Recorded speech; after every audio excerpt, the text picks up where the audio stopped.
Hello, my dear parents. How are you all? I hope you all are fine. This is Sabir Rukhsar here, currently working as an RRB PO. I welcome you all to my YouTube channel. In this video, I shall share my scorecard of pre as well as mains of SBI Junior Associate 2020 and the cutoffs of every category in the same year.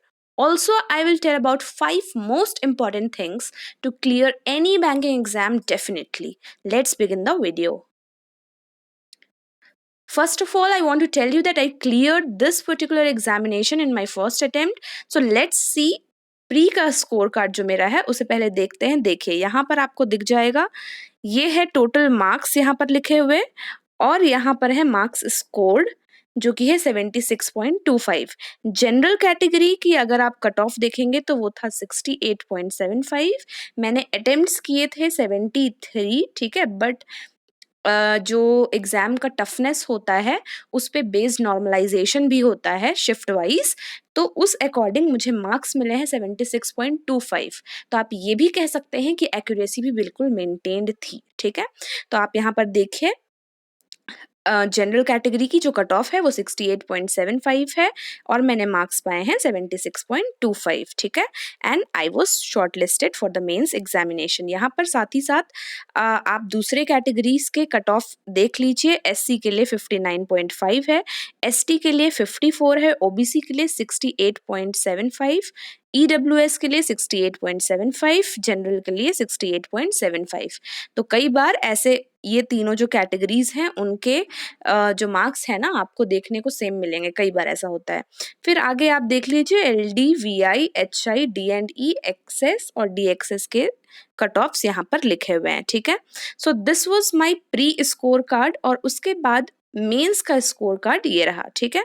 तो यहाँ पर total जो होता है marks वो होता है 200 और यहाँ पर जनरल की कट ऑफ गई है final cut off, this is final cut off. SBI J में इंटरव्यू नहीं होता है, 86 था जनरल का कट ऑफ और मार्क्स मैंने स्कोर किए हैं 96। You can watch the cut off of other categories such as SC में 63.75, एसटी का गया है 60, ओबीसी का 84.5, जनरल का 78.25, एलडी 61.5, वीआई 91.75। आगे का आप देख लीजिए, ठीक है।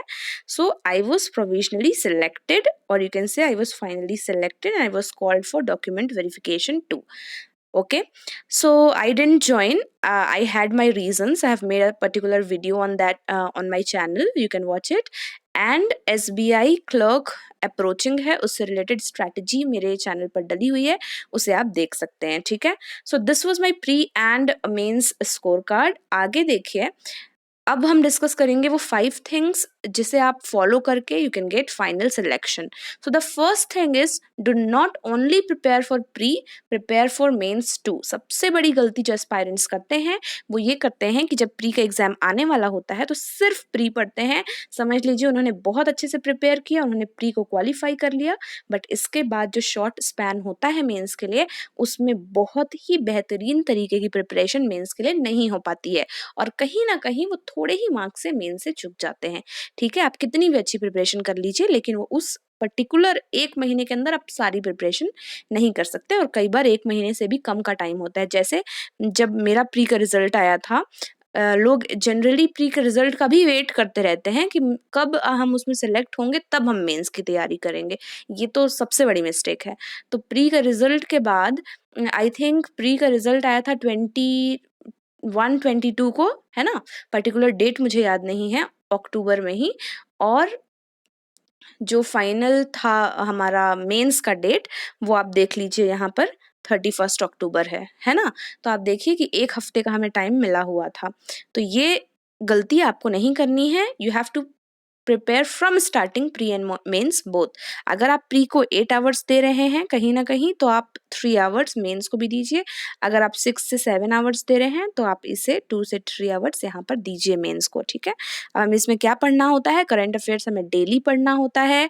और जैसे पजल्स आप बना रहे हैं तो अगर आप 4 पजल प्री के लिए बना रहे हैं तो 1 पजल मेंस के लिए बनाएंगे। 4 डीआई अगर प्री के लिए बना रहे हैं तो 1 डीआई आप मेंस के लिए बनाएंगे। इस तरीके से आपको साथ साथ में प्रिपरेशन करना है, सिर्फ अपना लेवल बढ़ाना है, ठीक है। तो कौन कौन से चैनल से आपको ये सब चीज़ें मिल जाएंगी, कहाँ से आपको कंटेंट मिलेगा, ये सारी चीज़ें मैंने अपनी स्ट्रैटेजी वीडियो में बताई है, आप उसे फॉलो कर सकते हैं। दूसरी जो चीज़ है बहुत इंपॉर्टेंट, वो है regular mock test. Regular mock test देना है, ऐसा नहीं कि सिर्फ आप प्रैक्टिस कर रहे हैं, आप स्टार्टिंग से ही मॉक टेस्ट दीजिए ताकि आप अपना स्ट्रेंथ और वीकनेस पता कर सकें, आप उसे एनालाइज करिए। मॉक टेस्ट देने के बाद समझ लीजिए हमारे स्टार्टिंग में आपने नंबर आपने अटेन किए हैं 50 या 60, तो ये नंबर इतने तो आ गए, लेकिन बाकी क्यों नहीं आए, आपको ये एनालाइज करना है। आपको देखना है कि आपके कौन से क्वेश्चंस रॉन्ग हुए हैं जिसके कारण नेगेटिव मार्किंग हुई है, और आपको देखना है कि आप कौन कौन से क्वेश्चन नहीं अटेम्प्ट कर पाए थे। तो ऐसा नहीं कि बस आप मॉक टेस्ट देके छोड़ते जाइए, ऐसा नहीं करना है, ठीक है। You have to analyse too. और उसके बाद ये बहुत इंपॉर्टेंट होता है कि अपने मार्क्स को शेयर करिए अपने फ्रेंड्स से, अपने फैमिली में किसी मेंबर से, ताकि आगे के लिए आप मोटिवेटेड रहें कि हमने इतना पाया था, अब हम नेक्स्ट वाले में इतना टारगेट रखते हैं। तो शेयरिंग और टारगेट्स भी बहुत ज़रूरी हैं। और एक बहुत इंपॉर्टेंट चीज़ है लेवल। एक लेवल के मॉक टेस्ट कभी भी मत दीजिए, क्योंकि अगर एग्जाम में दूसरा लेवल आ गया तो आपको परेशानी हो जाएगी। समझ लीजिए कि आप थोड़े ईजी या मॉडरेट लेवल के मॉक टेस्ट हमेशा देते हैं, और एग्जाम में एक टफर साइड में आ गया है ना, तो आपको बहुत परेशानी होगी, ठीक है, because you are not ready for that. And समझ लीजिए आप सिर्फ बॉलीवुड के ही मॉक टेस्ट देते हैं, मतलब एक थोड़ा सा हायर साइड पे आप हमेशा रहते हैं। तो अगर आपको बहुत ही इजी पेपर आया तो आप सॉल्व तो कर लेंगे, लेकिन आपकी स्पीड जो है ना वो थोड़ा सा उस हायर वाली साइड की तरफ मेंटेन रहती है। जब आप बहुत हाई लेवल के क्वेश्चन सॉल्व करते हैं तो आपको थोड़ा टाइम लगता है, और वही आप उसके अकॉर्डिंग एडजस्ट हो जाते हैं। तो आपको ईज़ी वाला सॉल्व तो आप कर लेंगे, बट उतने स्पीड से नहीं कर पाएँगे, और आपके अटेम्प्ट्स ज़्यादा नहीं हो पाएँगे। इसलिए आपको दोनों लेवल के मॉक टेस्ट सॉल्व करने चाहिए। इसलिए मैंने सजेस्ट किया है कि कोई भी 2 मॉक टेस्ट अलग-अलग लेवल के 2 टेस्ट सीरीज़ फॉलो करिए, और मैंने सब कुछ बताया हुआ है अपने स्ट्रैटेजी वीडियो में, उसे आप देख सकते हैं, ठीक है? उसके बाद आप देखिए, तीसरी चीज़ है, don't waste time in YouTube, watch productive videos. Don't spend excess time in search of content unnecessarily, ठीक है। बस ऐसे बैठ के and you don't have to watch the YouTube videos and waste time. कुछ बहुत इंपॉर्टेंट वीडियो देख रहे हैं, उसके नीचे रिकमेंडेशन में ज़बरदस्ती की कुछ वीडियोज आ रही हैं, उसको भी देखे जा रहे हैं। मतलब हम पढ़ाई नहीं कर रहे हैं, बस ऐसे लेट कर और देखे जा रहे हैं कि हाँ SBI क्लियर कैसे क्लियर करना है, कैसे क्लियर करना है, कैसे क्लियर करना है, बस ऐसे देखे जा रहे हैं। बट एक्चुअल में बैठकर उसके लिए हम वर्क नहीं कर रहे हैं, ऐसा हमें बिल्कुल नहीं करना है। आपको बहुत ईज़िली कंटेंट अवेलेबल है, बहुत ऐसे चैनल्स हैं, बहुत ऐसा आपको मिल जाएगा, गूगल में कंटेंट मिल जाएगा, बहुत सारे ऐसे पीडीएफ्स हैं, आपको मैंने सब कुछ बताया हुआ है। तो बिल्कुल ऐसे अननेसेसरी टाइम वेस्ट नहीं करना है। एक बहुत इंपॉर्टेंट चीज़ है, do not skip any topic, ठीक है। कोई भी टॉपिक हमें स्किप नहीं करना है, ये सोचकर कि कुछ टॉपिक्स इंपॉर्टेंट होते हैं, बाकी टॉपिक को स्किप नहीं करना है, और ये सोचकर कि ये तो हमसे बनता ही नहीं है तो इसको थोड़ा छोड़ देते हैं, दूसरी चीज़ें पढ़ते हैं, ऐसा नहीं करना है, ठीक है। अरिथमेटिक जिससे आप भागते हैं उसी पे बेस्ड डीआई आती है मेंस में, ठीक है। तो बिल्कुल आप वहाँ पर रह जाएँगे, तो आप सॉल्व नहीं कर पाएँगे। तो अरिथमेटिक को भी साथ-साथ में लेकर चलना है, चैप्टर वाइज़ आपको प्रिपरेशन करते चलना है। पज़ल्स के बिना आपका सिलेक्शन हो ही नहीं सकता, इसलिए पज़ल्स को नेग्लेक्ट मत करिए। आप चाहे कितना भी इनइक्वालिटी सॉल्व कर लें, सिलॉजिज़्म सॉल्व कर लें, लेकिन पज़ल्स आपको पढ़ना पड़ेगा ही, सॉल्व करना ही पड़ेगा, ठीक है। और आरसी वगैरह की आदत डालिए अभी से। ऐसा हो सकता है इन एनी वे कि आपने आरसी के कुछ क्वेश्चंस अटेम्प्ट नहीं किए और आपका निकल भी गया, बट अगर आप इस चीज़ में वीक हैं, आप कभी भी फाइनली इंग्लिश में नंबर्स अटेन नहीं कर पाएंगे, क्योंकि इंग्लिश में मेंस का जो सेक्शन होता है, मेंस में इंग्लिश का जो सेक्शन होता है वो पूरा का पूरा रीडिंग पे बेस्ड होता है, ठीक है। तो आपको रीडिंग करनी ही है, आपको न्यूज़पेपर पढ़ना है, आर्टिकल्स पढ़ने, रीडिंग हैबिट आपको डालनी है। और एक और बात कि लोग सिंप्लीफिकेशन, अप्रॉक्सीमेशन वगैरह को इतना ग्रांटेड ले लेते हैं कि एक बार जब उन्हें बेसिक समझ में आ गया तो उसके बाद वो उन्हें छोड़ देते हैं। बट हमें ये भी नहीं करना है, हमें इनको भी स्किप नहीं करना। दैट मीन्स आपको ये आते हैं ना, बट आपको इसके भी रेगुलरली डेली बेसिस पे क्वेश्चन सॉल्व करने हैं, ताकि आपका स्पीड मेंटेन हो सके, आपका स्पीड इसमें कम लग सके, ताकि आपको दूसरे क्वेश्चंस के लिए टाइम मिल सके। तो ये हमें छोड़ना नहीं है, हर दिन हमें क्वेश्चन सॉल्व करने हैं, ठीक है।